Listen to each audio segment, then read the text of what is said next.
Alex DeBrincat. More like Alex the holy shit fucking finally.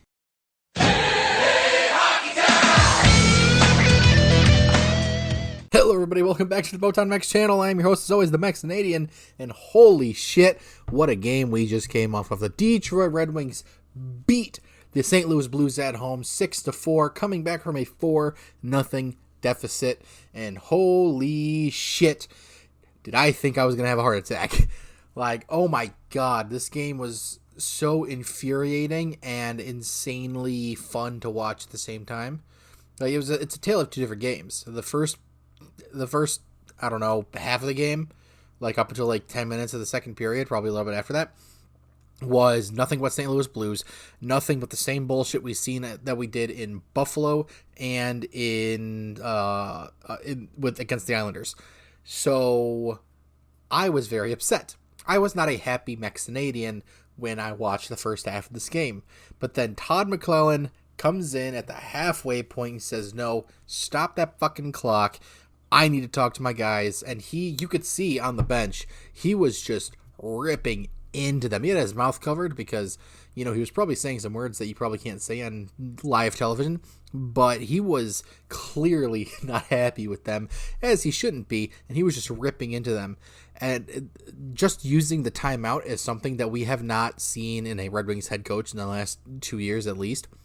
Because Lalonde never used his timeouts when he needed to, right? There was not a single season, like I won't say not a single because I'm sure there were times, but the only times I remember specifically, not specifically, but I remember Lalonde using his timeouts was when they were down and they have the goalie pulled and they needed to take the timeout to rest up guys like Larkin, DeBrincat, Raymond, and whatnot.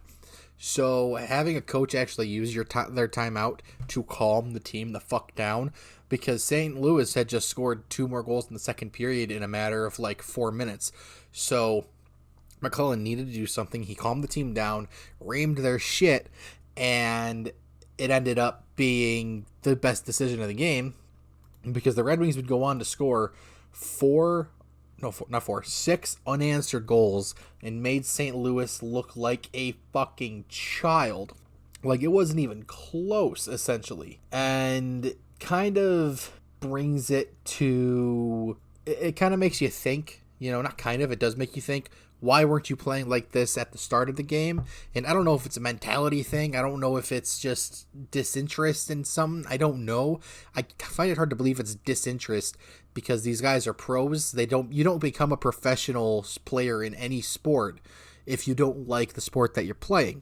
So I can't think of it as a disinterest. So I've got to think it's a mental morale thing with this team, and where it starts, I have no clue. I don't see it starting at Larkin or most of the leadership guys. I don't see it starting at, Larkin, Raymond, Sider, Sherratt, Kopp. I don't see it starting at any of them. It's definitely not starting with any of the young guys, MBN, Sandin Pellikka, and Emmett Finnie, who had a fantastic game again today.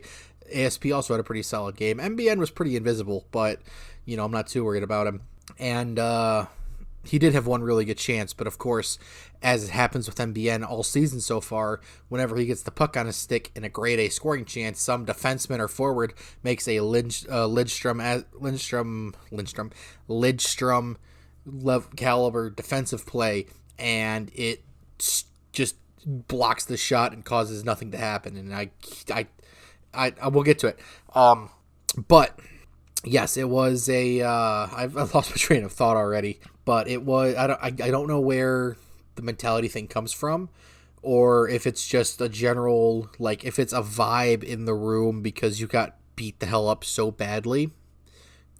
Like, against Buffalo, it didn't look close, and it was closer than it should have been. And then in Long Island, it definitely wasn't close. So I don't know if that meant, like, in Long Island, they didn't look interested. At least in Buffalo, they looked half interested, but, half interested isn't good enough. And then in Long Island, they just didn't look interested at all. So I don't know if it's a motivation thing. I don't know if it's, I don't know. I mean, it could just be these guys aren't used to this style. A lot of these guys aren't used to this style of coaching, right? Like, McLellan is a complete 180 from every coach they've had since Babcock, right? And, I'm not defending anything Babcock did. He's a piece of shit. But his style of coaching won you games.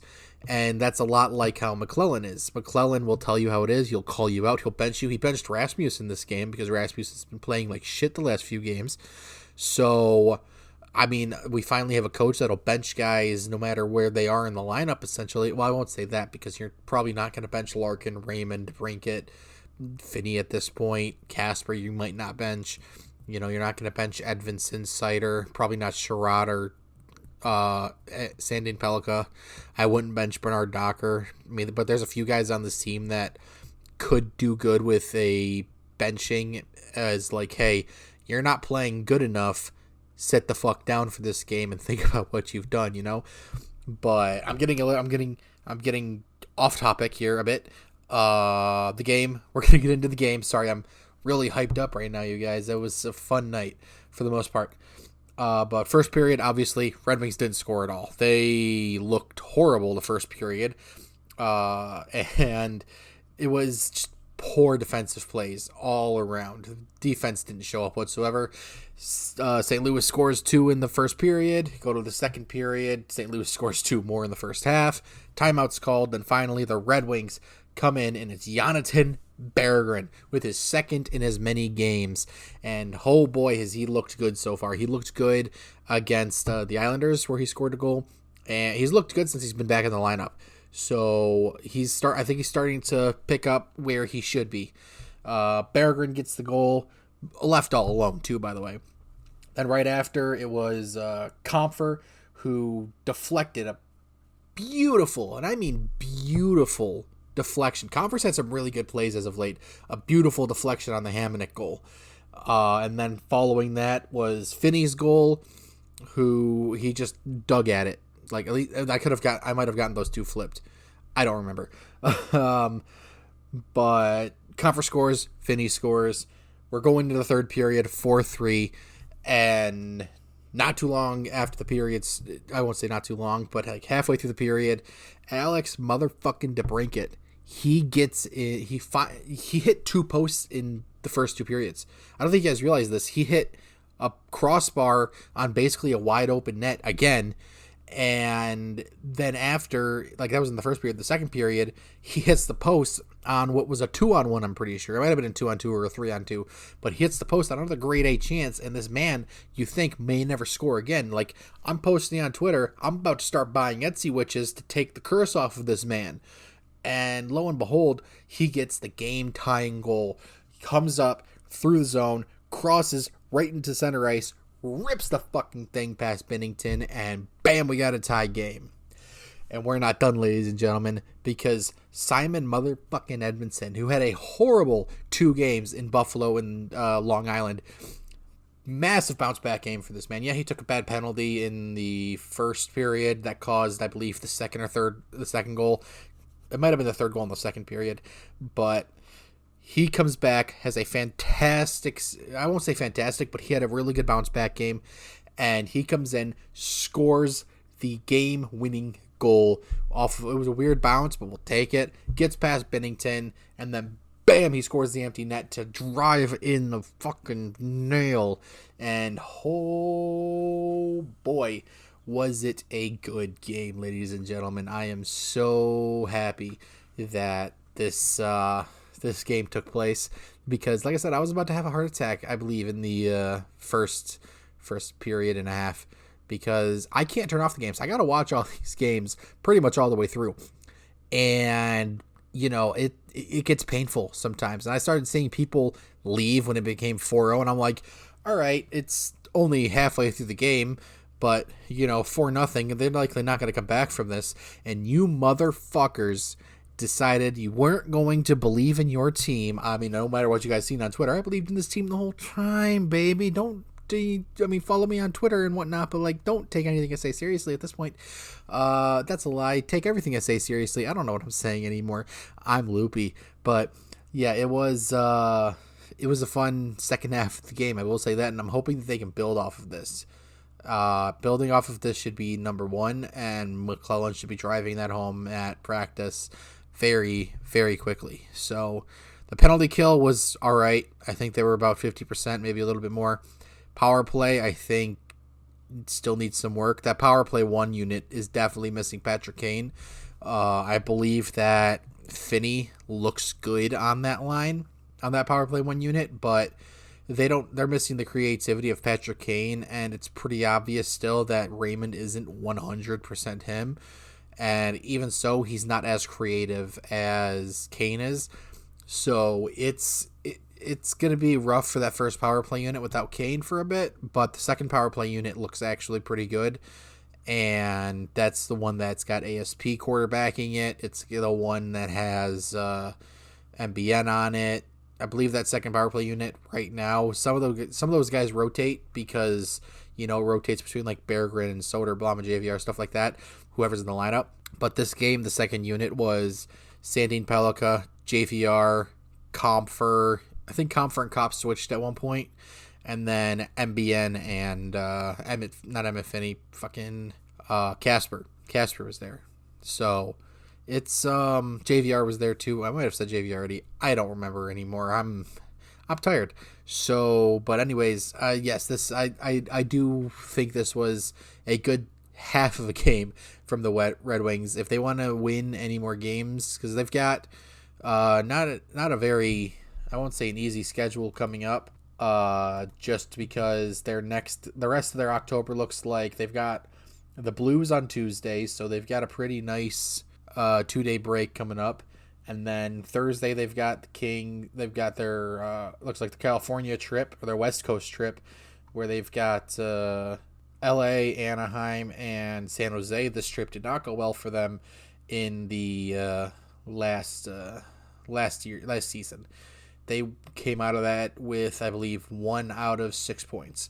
So, yeah, it did not go well for them last time. Hopefully it could go well for them this time. And that Sharks game is on the 2nd, by the way. But not not in October. But you know what I mean. So, hopefully they can get at least, out of those 4 games, they can get at least, if they can get 4 or 5 points out of all those games, I think that they'll be in good shape. Because the Atlantic does not look very good right now. You've got, this will be in the description too, by the way. I put the updated standings as of my video recording in every description. But right now, as it stands, you've got the Canadiens in first place with 14 points. The Red Wings are in second with 12. Florida is in third with 10th. Buffalo with 9. Then, Buffalo, Ottawa, and Toronto are all tied with 9 points. Boston with 8, and Tampa Bay struggling hard with 6 points. So it's not a very difficult schedule for the Red Wings coming up, but it's also all on the road, and we've seen how they've played on road games this year so far, so it could be a little bit more challenging, but hopefully Todd gets these guys in shape, they can get these matchups figured out, and we will have a much better California road trip coming up, because November is going to be a much easier schedule. It's all but I think 3 or 4 of their games are at home, so they can take advantage of November very heavily, then it'll make the likely December slump coming much easier to bear. So let's get to some questions on Twitter. I asked everybody, like I normally do. Follow me on Twitter at @_MexCanadian. First up, we've got our boy, our homie, fellow co-host of the Flying Wheel podcast. Go check us out. We will be starting soon, I hope. What a glorious day to be a Wings fan, and therefore the world. Yes, Diddums. It is such a good day to be a Red Wings fan. Oh, it's such a fun day to be a Red Wings fan. I am so happy about it. Wasn't very happy in the beginning, but you know what? It ended pretty well. Next, we've got our boy Darth Raider coming at us with, am I a bad fan for turning off and turning it back on again, or am I just a fan version of Edvinsson? No, I don't think you're a bad fan. It makes sense that you would turn it off when it was 4-0 halfway through the second, because the odds of a team coming back from that are insanely slim and nearly impossible. This is only the 5th time in the Red Wings' entire 100-year history that they've come back from a 4-0 deficit. So it's